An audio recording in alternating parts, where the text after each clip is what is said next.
Сәлем достар, менің каналыма қош келдіңіздер. Бүгін біз тауық етінен запеканка жасап үйренеміз.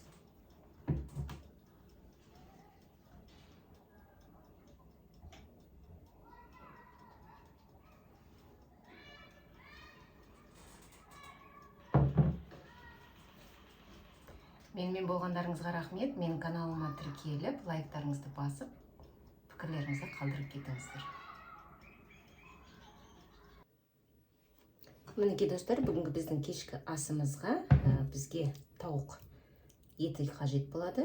Сіздер бүтін тауықтың етін алсаңыздар да болады. Мен бүгіндікке тауықтың қанаттары менен сан еттерін алдым. Осыны біз енді сары май болады, сары майда әдемілеп қызарғанша қуырып аламыз. Осылай сары майымызды салып сковородкаға, тауық еттерімізді осы сковородкада қызыл-қызыл болғанша қуырып аламыз қазір.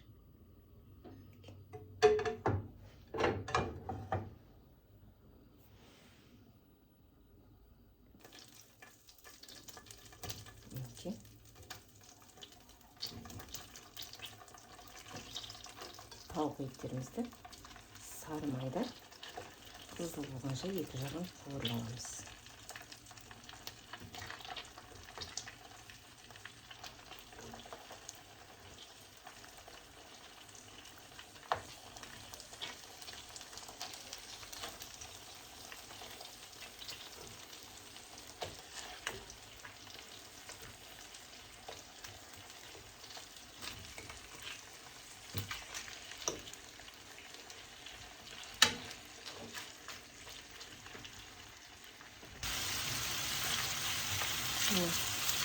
Тауық еттерімізді осылай сары майда екі жағын қазір қызыл-қызыл қылып тастап тұрып қуырып аламыз. Міне біздің тауық етіміз қызарғанша қызыл отта майда, сары майда пісіріп алдық. Енді осының үстіне тұзымызбен қара бұршымызды салып, тауығымыздың сковородкамыздың бетін жауып,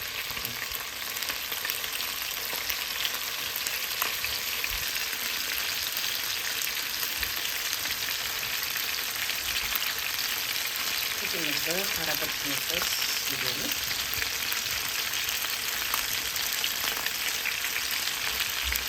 15 минутқа енді қақпағын жауып, тауық етімізді 15 минутқа қақпағын жауып тоқтырып қоямыз. Жай оттықта.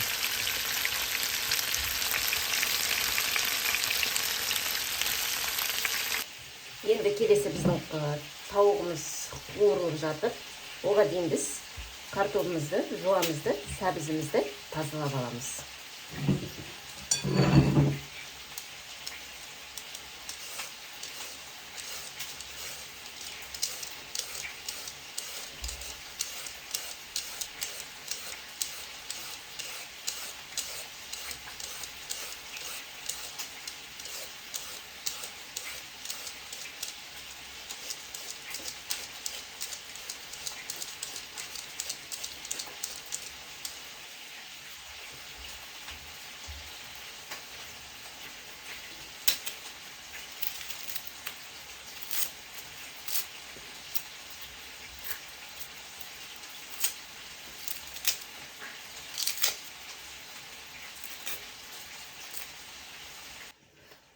Тауығымыз жай оттықта бұқтырыла бергенше біз сәбізімізді, жуамызды және картопымызды тазалап алдық. Енді жуамызды майда етіп тураймыз.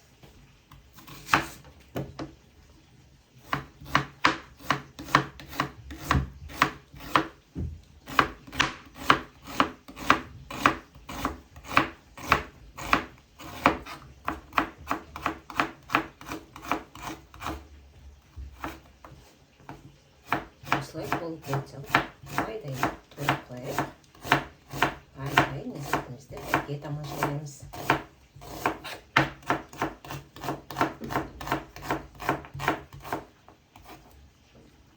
Жуамызды майда қылып тураладық. Енді сәбізімізді де майда қылып, салонға қылып турап аламыз.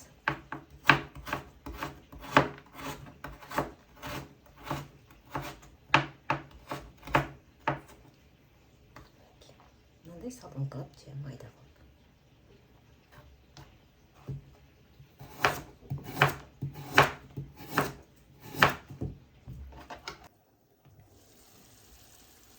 Мінекей біздің тауық етіміз 15 минутқа тоқтырып қойдық. Енді келесі осының үстіне жуамызды туралған саламыз.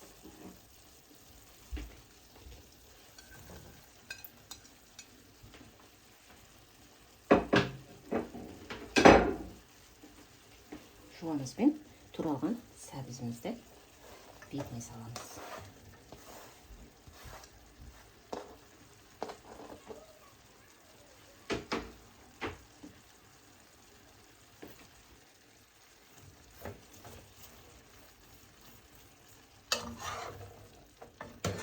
Осыны енді араластырып, ары қарай тағы да кішкене бұқтырамыз.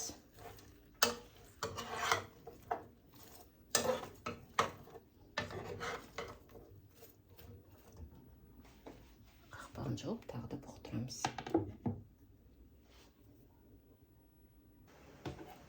Біздің сәбізіміз, лугымыз, тауықтарымыз бұқтырылғанша біз картошкамызды кубиктап тураймыз.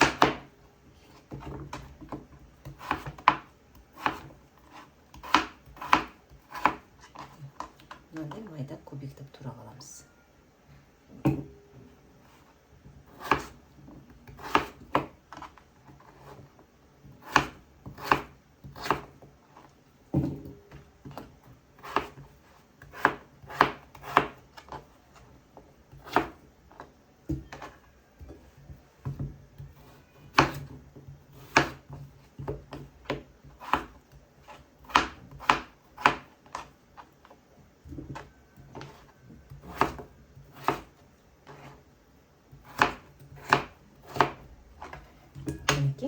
Картопларымызды турап алдық. Достар, бізге бұл түскі асымызға көп уақыт қажет етпейді. Осы енді картопларымызды жаңағы қуырылып жатқан тауық етіміздің бетіне саламыз. Ең соңында болгар перецімізге қажет болады. Бұны да кубиктап турап аламыз. Болгар перецін салсаңыздар да болады, салмай қойсаңыздар да болады. Ол өз еріктеріңіз. Бірақ біз бүгін салып жасап көрейік.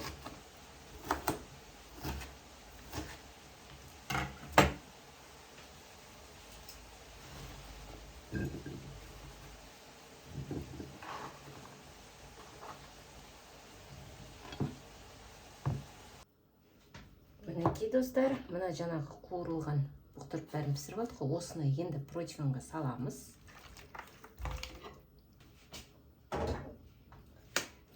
Осының бетіне енді туралған кубиктап картошкамызды саламыз. Болгар перецімізді саламыз.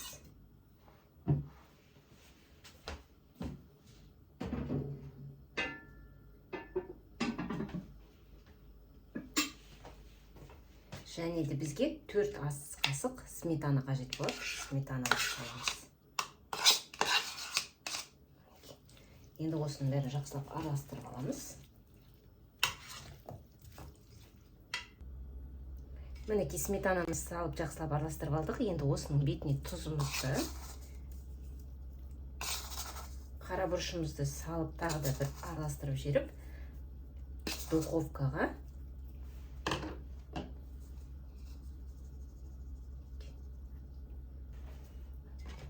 қара бұрышымызды бәрін салып,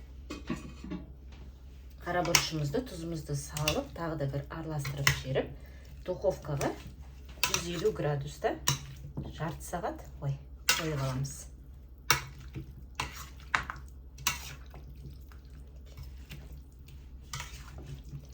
Түріне қарасақ, әдемі болып тұр. Енді қазір пісіп шыққан соң дәмін бірге көрейік.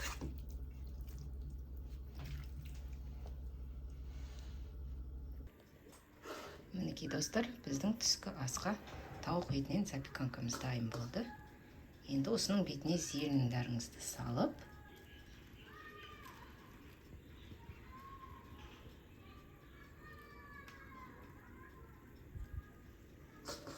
түскі асқа тамақтана берсеңіздер болады. астарыңыз дәмді болсын.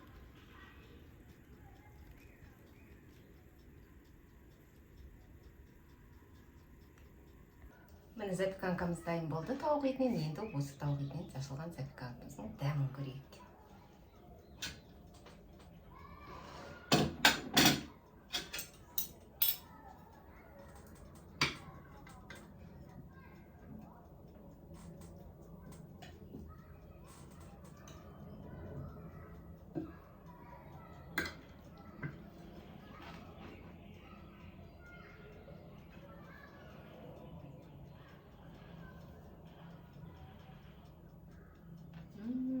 Дәмі өте керемет достар, жасап көріңіздер.